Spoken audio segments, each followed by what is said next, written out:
रहीम अस्सलाम वालेकुम नादरीन, आप यूट्यूब चैनल देख रहे हैं। मैं इमरान खान। नादरीन, सबसे पहले तो एक ये अफसोसनाक हरकत की है पाकिस्तान की मीडिया ने। तलत हुसैन का प्रोग्राम है और वहाँ पे शेर अफजल मरवत साहब थे। इन्होंने बड़ी घटिया ज़बान इस्तेमाल की है और मुबैना तौर पर समीना पाशा साहिबा के बारे में इस्तेमाल की है। इंतहाई अफसोसनाक है, फर्ले दर्जे की बेशर्मी है। और देखें, जब दलील ख़त्म हो जाती है तो फिर जलील लॉन्च कर दिए जाते हैं। मैं तो यही देख रहा हूँ। यानी पाकिस्तान में एक खातून होना वैसे ही मुश्किल है और ख़ातून होते हुए मीडिया में काम करना तो उससे ज़्यादा मुश्किल काम है। यानी ऐसा लगता है कि नामुमकिनात में से है। ख़वातीन रोज़ाना जिस सूरत हाल का सामना करती हैं वो हम सब जानते हैं। उनको हरास किया जाता है, परेशान किया जाता है। मैं क्योंकि मीडिया इंडस्ट्री में हूँ तो मैं ये चीज़ें लगातार इतने सालों से देखता चला आया हूँ।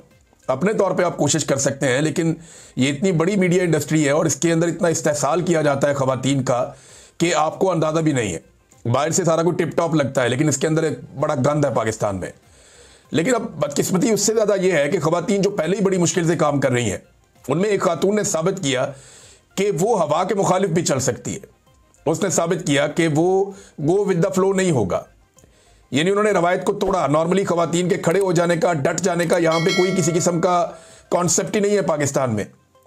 ख़वातीन जो है वो फ्लो के साथ जाती हैं। जो सिस्टम जा रहा है उसके साथ उन्हें काम करना पड़ेगा। ख़वातीन को कंप्रोमाइज़ करना पड़ता है पाकिस्तान में। समीना पाशा ने कंप्रोमाइज़ करने से इनकार किया, नौकरी चली गई, अकाउंट्स बंद हो गए, हर किस्म की परेशानी उनके सामने आई और अब इस किस्म के टाउट्स लॉन्च कर दिए गए हैं जो उठते हैं और उठकर जुमले कसते हैं। और वो तलत हुसैन इतनी लंबी सहाफ़त है भाई आपकी, आप बैठ के मज़े ले रहे हैं, आप इंजॉय कर रहे हैं उसको। और ये पहली मरतबा नहीं है तलत हुसैन के। अगर आप कुछ थंबनेल सोशल मीडिया पे गर्दिश कर रहे हैं, अगर उनको निकाल कर आप पढ़ें तो वो बड़े ज़ुबानी किस्म के हैं, बहुत अजीब किस्म के हैं। यानी इतनी लंबी सहाफ़त करने के बाद ऐसी बेशर्मी और ऐसी डिटाई मेरी समझ से बाहर है। कुछ अर्सा पहले एक और सहाफ़ी भी इनके प्रोग्राम में बैठ के ऐसी ज़ुबानी बातें कर रहा था। निजी जिंदगियों पर हमले करना बहुत नामुनासिब है और ये घटिया हरकतें बंद होनी चाहिए। इसकी जितनी मजम्मत की जाए उतनी कम है। पार्टियां बदलने वाली एक खातून है, वो जनाब अब उठ के उसने भी समीना पाशा साहिबा पे हमला कर दिया। तो एक्चुअली समीना पाशा साहिबा से प्रॉब्लम क्या है? प्रॉब्लम यह है कि उन्होंने बाकी तमाम ख़वातीन की तरह सरेंडर करने से इनकार कर दिया। अब उनके बाद दूसरी ख़वातीन को भी हौसला मिलेगा कि नहीं, हम निज़ाम की मर्जी के खिलाफ चल सकते हैं, हम वो कह सकते हैं जो हम कहना चाहें, हम इख्तिलाफ राय की जुर्रत कर सकते हैं। अब बाकी ख़वातीन को मौका मिला, इससे पहले इनको दबा लो। तो एस्टेब्लिशमेंट के टाउट सारे इकट्ठे होकर पड़ गए और वैसे भी जूते पॉलिश कर करके इनके मुंह के जायके इतने ख़राब हो गए, अब ये किसी के ऊपर भी अटैक कर देते हैं अचानक से। ये इनके दिमागों पर असर हो गया है जूतों की पॉलिश की खुशबू से। इतनी इनके दिमाग के अंदर ये पॉलिश की बू चली गई है कि इन्हें अब समझ ही नहीं आ रही। इनका दिमाग काम करना बंद हो गया और माशरती जो इकदार है हमारी, उनको भी ये लोग भूल चुके हैं। ये पंजाब हुकूमत के तो पोल सही जो है वो खोलती हैं समीना पाशा साहिबा। सिद्दीक जान साहब ने भी बड़ी तबाही फेरी है। ये एक ट्वीट के अंदर उन्होंने पूरी पंजाब हुकूमत का पोस्टमार्टम कर दिया एक ट्वीट के अंदर। गौर कीजिए, यहां पे एक चीज भी गलत साबित नहीं होगी। गौर कीजिएगा, पंजाब में किसान तबाह तो मुकम्मल तौर पर तबाह है।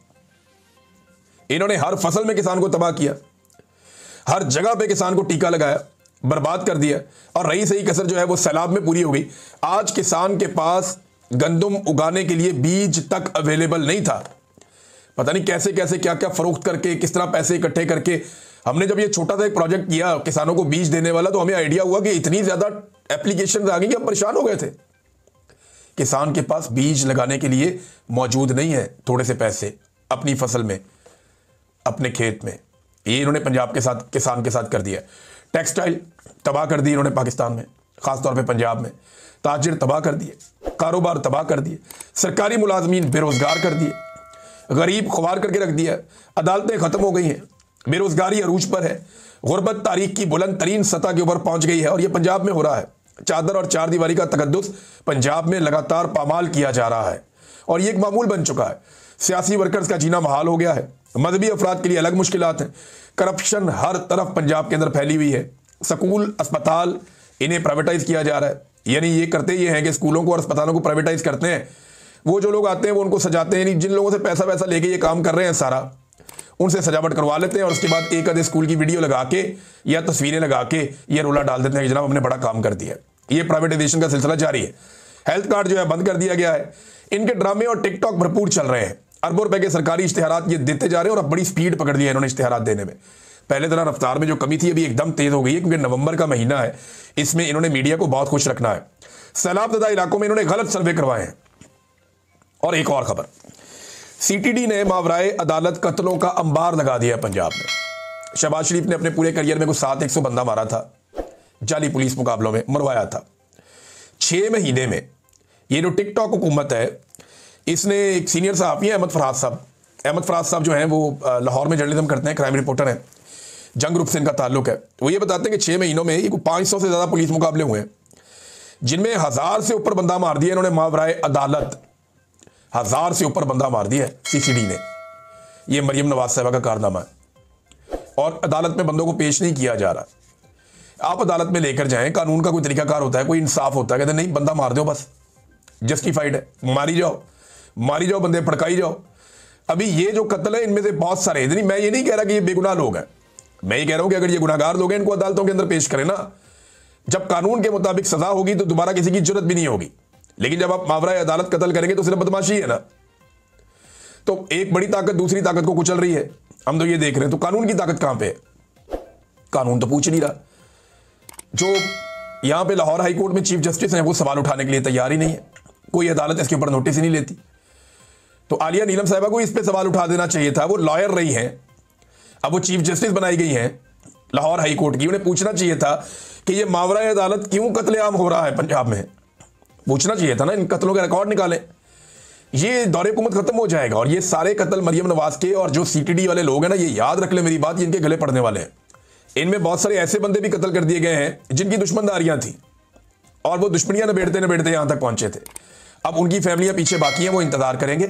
जैसे ही इनके इक़्तिदार का सूरज गरूब होगा तो जवाब देने के लिए सीटीडी को भी मैदान में आना पड़ेगा और मरियम नवाज को भी मैदान में आना पड़ेगा जवाब देने के लिए।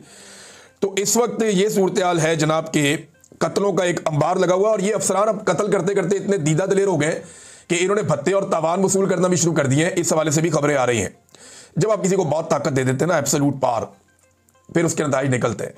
नाज़रीन, आज पंजाब बार के इलेक्शन भी चल रहे हैं। अभी जब मैं वीडियो रिकॉर्ड कर रहा हूं तो हतमी मराहिल जारी है, कुछ देर में गिनती शुरू हो जाएगी और जब ये गिनती मुकम्मल होगी तो फिर हम आपको बताएंगे कि पंजाब बार के इलेक्शन में इमरान खान जीता या इमरान खान के मुखालिफिन जीते, क्योंकि 2 ही फोर्सेज रह गई हैं पाकिस्तान में, या इमरान खान है, इमरान खान के मुखालिफिन है। अब ये जो इलेक्शन है ना पंजाब बार का, इसमें कुछ जगह से कुछ इतलात आई हैं कि 2 नंबरी की गई, लेकिन हतमी चीज़ें हमें पता चलेंगी जब गिनती होगी और मुकम्मल रिपोर्टें आएंगी और तस्वीर और वीडियोज़ हमारे साथ शेयर होंगी तो हमें पता चलेगा कि इलेक्शन कैसे हुआ, इसका नतीजा क्या निकला। नाज़रीन, इमरान इस्माइल साहब की, फवाद चौधरी साहब की, ये जो इन्होंने जोर दिया, इनकी मुलाकात भी हुई, शाह महमूद कुरैशी साहब से मुलाकात हुई। इमरान इस्माइल साहब ने दावा किया कि उन्होंने जाकर अडियाला में भी मुलाकातें की कुछ लोगों से। ये लोग कहते हैं कि टेम्परेचर को नीचे लाना चाहिए, एस्टेब्लिशमेंट के साथ और हुकूमत के साथ बातचीत करना ज़रूरी है। फवाद चौधरी कहते हैं उनकी वफाकी वज़रा से भी बातचीत हुई है, पॉलिटिकल पार्टियों से बातचीत करनी चाहिए और वो भी चाहते हैं कि बातचीत हो। तो 2-3 चीज़ें हमें ज़हन में रखनी पड़ेंगी कि इनके पास इख्तियार कितना है। इमरान खान साहब ने बार बार इनके साथ मुज़ाकरात किए। जब फवाद चौधरी साहब ये मुज़ाकराती टीम का हिस्सा थे 2022 में, तो मेरी फवाद चौधरी साहब से बात हुई थी। तो तब फवाद चौधरी साहब ने कहा था कि ये बदनीयत है और इनके इख्तियार में भी कुछ नहीं है। ये मुझे अच्छी तरह याद है, मैं चकवाल में था, मैंने फवाद चौधरी साहब को फ़ोन किया तो उन्होंने कहा यार इनके साथ मुज़ाकरात तो हम कर रहे हैं इलेक्शन के लिए, ना इनके बस में कुछ है और ना इनकी नीयत ठीक है, तो इन्होंने करना कुरना कुछ नहीं है, इनको जो ऑर्डर मिलना है इन्होंने वही करना है। शहबाज शरीफ या ये हुकूमत है, ये सारे मिलकर पाकिस्तान तहरीक इंसाफ के लोगों की इमरान खान साहब से मुलाकात तक नहीं करवा सकते। तो इनके साथ मुज़ाकरात करने से हासिल क्या होगा? ये बात तो ठीक है कि इनके साथ एंगेजमेंट करनी चाहिए, बैठना चाहिए, बातचीत करनी चाहिए, लेकिन वो अपनी पावर भी तो शो करें ना, वो बताएं कि उनकी हुकूमत है। नंबर 1 तो बात ये। नंबर 2, ये महीना बड़ा क्रूशल होता है, नवंबर का महीना। नवंबर के महीने में आर्मी चीफ की एक्सटेंशन का मामला लटका हुआ होता है, तो इस महीने में सबको एंगेज करना बहुत ज़रूरी होता है। तो फवाद चौधरी साहब को और इमरान इस्माइल साहब को पाकिस्तान तहरीक इंसाफ के लोग इस नज़र से भी देख रहे हैं कि शायद ये महीना क्योंकि ऐसा है और मामला इस तरफ जा रहे हैं, तो शायद इसलिए अभी ये लोग मैदान में आए कि चलो थोड़ी सी एंगेजमेंट करवाई जाए इनके ज़रिए से। कुछ लोग ये इल्ज़ाम भी लगा रहे हैं कि इनकी मुलाकात जो है वो स्पॉन्सर्ड थी, खुद करवाई गई है। फिर जो ट्वीट इन्होंने किए वो एक जैसे थे, मिलते जुलते थे। अब कुछ चीज़ों के दावे जो हैं वो फवाद चौधरी साहब का एक ट्वीट मैं आपको पढ़ के सुनाता हूँ, उन्होंने क्या फरमाया। फवाद चौधरी साहब ये कहते हैं कि इमरान खान को अडियाला जेल में कहा कि आपकी जेल ने 40-50 मिलियन डॉलर की मईशत पैदा कर दी है। अब जो लोग आपकी कैद को रोज़ बेच रहे हैं और पैसे बना रहे हैं, ये आपको बाहर नहीं देखना चाहते। इमरान खान हंस पड़े और कहा कि सही कह रहे हो, मैं देखता हूं जब भी इमरान खान की रिहाई के लिए कोशिश होती है ये तबका खारिजदा कुत्ते की तरह रद्देमल देता है। फौज के इतने मुखालिफ हैं तो अफगानिस्तान चले जाएं, जंग का शौक पूरा कर लें। इमरान खान की रिहाई के लिए नून लीग, पीपल्स पार्टी और एस्टेब्लिशमेंट समेत तमाम पाकिस्तानी कुव्वतों से बातचीत करना ज़रूरी है और हम ये करेंगे। इमरान खान रिहा हों और अपने फैसले खुद करें। इमरान खान साहब बाहर आ जाएं तो फिर तो मसला ही हल हो जाता है ना। वो ज़्यादा बेहतर जानते होंगे उनकी पार्टी कैसे चलानी है, किसको आगे करना है, किसको पीछे करना है। लेकिन फवाद चौधरी साहब चले मान लें कि अगर नेक नीयत से भी काम कर रहे हैं तो फिर भी इनके खिलाफ जो पीटीआई के लोग इनके खिलाफ हैं, उनका ये कहना है कि ये मुश्किल वक्त में इमरान खान को छोड़ गए थे। लेकिन इसके बावजूद फवाद चौधरी का ये कहना कि हम अपने तौर पे कोशिश करेंगे, ये एक अलग बात है। लेकिन इस वक्त अचानक से बहुत ज़्यादा एक्टिव हुए हैं फवाद चौधरी साहब, इमरान इस्माइल साहब और दीगर लोग भी। इन्होंने टीवी चैनल्स को इंटरव्यू भी दिए हैं और सोशल मीडिया पे बयानात भी जारी किए हैं और सख्त बयानात जारी किए हैं। तो देखते हैं कि ये इमरान खान साहब के लिए कोई रिलीफ ले सकते हैं या नहीं ले सकते, और अगर ये कोई एफर्ट हो रही है तो इसमें पाकिस्तान तहरीक इंसाफ अपने आप को शामिल करती है या अपने आप को इससे बाहर रखती है। और अगर इमरान खान साहब के पास कोई जाता है और उन्हें बताता है कि ये लोग इस तरह की बातें कर रहे हैं तो इमरान खान साहब का इसके ऊपर रद्द अमल किस तरह का आता है, ये नाजरीन बहुत ज़रूरी है। एक और खबर है, ये भी बड़ी दिलचस्प खबर है। खबर यह है कि जो बैरून मुल्क जा रहे हैं पाकिस्तान से, उन लोगों को रोक रोक के एयरपोर्ट पे ये कहा जा रहा है कि जनाब आप बाहर जाके गायब हो जाएंगे। उनके पास वीज़ा भी होता है, पासपोर्ट भी होता है, प्रोटेक्टर भी है, प्रॉपर डॉक्यूमेंट हैं, वो बाहर जा रहे हैं मेहनत मजदूरी के लिए, उनको रोक लिया जाता है एयरपोर्ट पे और कहा जाता है जनाब अब नौजवानों को बाहर जाने से रोका जा रहा है और एफआईए रोक रही है ये कहते हुए कि जनाब आप बाहर जाके गायब हो जाएंगे। पाकिस्तान में बंदे गायब हो जाते हैं, पता नहीं चलता किधर गए, जबरी तौर पे गुमशुदा, ढूंढ ढूंढ के घर वाले थक जाते हैं। तो बाहर जाके बंदे गायब हो जाएंगे, ये क्या मतलब है? उनकी फैमिली से तो उनका राब्ता होता ही है। देखिए कुछ अर्सा पहले हमने जब ये आवाज़ उठाई कि बहुत ज़्यादा ब्रेन ड्रेन हो रहा है पाकिस्तान से, नौजवान पाकिस्तान को छोड़ छोड़ के भाग रहे हैं और वर्ल्ड रिकॉर्ड लगा दिया पाकिस्तान ने। पाकिस्तान से ज़्यादा दुनिया के किसी मुल्क के लोग अपने मुल्क को छोड़कर नहीं भागे। जहां जंगें लगी हुई है ना, वहां से भी लोग ऐसे नहीं भागे जैसे पाकिस्तान को छोड़ छोड़कर पाकिस्तानी गए अपना सरमाया लेकर, अपना हुनर लेकर। आर्मी चीफ ने इसको कहा कुछ अर्सा पहले ब्रेन गेन है ये। हम कह रहे थे ब्रेन ड्रेन है, आर्मी चीफ ने कहा नहीं ये ब्रेन गेन है। और अब उसी ब्रेन गेन को रोकने के लिए एफआईए को मुतहरिक कर दिया। तो किसी एक पास से टिक भी जाओ, किसी एक तरफ रुक भी जाएं आप लोग, क्योंकि कभी एक बयानिया कभी दूसरा बयानिया, ऐसे तो मुल्क नहीं चलता। और मुल्क चलाने के लिए आप कर्जे पे कर्जा लेते जा रहे हैं। ये एक और रिपोर्ट है नादरीन मेरे पास, और ये कर्जे के हवाले से रिपोर्ट है। ये रिपोर्ट बता रही है कि गुज़िश्ता एक साल में 10,000 अरब का हुकूमत ने अपने लिए कर्जा लिया है। यानी हुकूमती कर्जे में 10,000 अरब का इजाफा हुआ एक साल में। यानी हर महीने लगभग 900 अरब रुपया लिया गया, 900 अरब रुपया हर महीने लिया गया। मैं ये जो 10,000 अरब है ना, इसमें से ज़्यादा नहीं पूछता, 20% मुझे हुकूमत बता दे कि उन्होंने अवाम पे कहाँ खर्च किया। अगर 10,000 अरब रुपया कर्जा लिया है, वो कहीं नजर आएगा ना अवाम पे खर्च होता होगा, जनाब ये चीज़ हमने बना दी, ये चीज़ हमने बना दी, इससे अवाम को फ़ायदा हो गया, ये वाला मनसूबा हमने किया, इससे अवाम को फ़ायदा हो गया, ये वाली चीज़ हमने ये की, ये देखें ये प्रोजेक्ट आपको नजर आ रहा है। टके का काम इन्होंने नहीं किया। 10,000 अरब रुपया कहाँ गया, इसका जवाब आपको कोई नहीं देगा। आप 20-25 हज़ार अरब का जवाब मांग लेंगे जनाब, वो आप यानी 10,000 अरब है ना, उससे आप 2-2.5 हज़ार अरब का हिसाब मांग लें, यानी 2500 अरब का आप हिसाब मांग लेंगे जनाब, ये आप हमें बता दें कि ये पैसा किधर है। 10,000 अरब तो बहुत दूर की बात, ये उसका भी हिसाब नहीं दे पाएंगे। और जब आप इनसे जवाब मांगेंगे तो ये आपके ऊपर अटैक करेंगे, आपके ऊपर हमला करेंगे, बजाय जवाब देने के ये आपके ऊपर गद्दारी के और बगावत के मुकदमे बनाएंगे। नाज़रीन, खैबर पख्तूनख्वा के अंदर एक्टिविटीज़ बहुत तेज़ी से जारी है।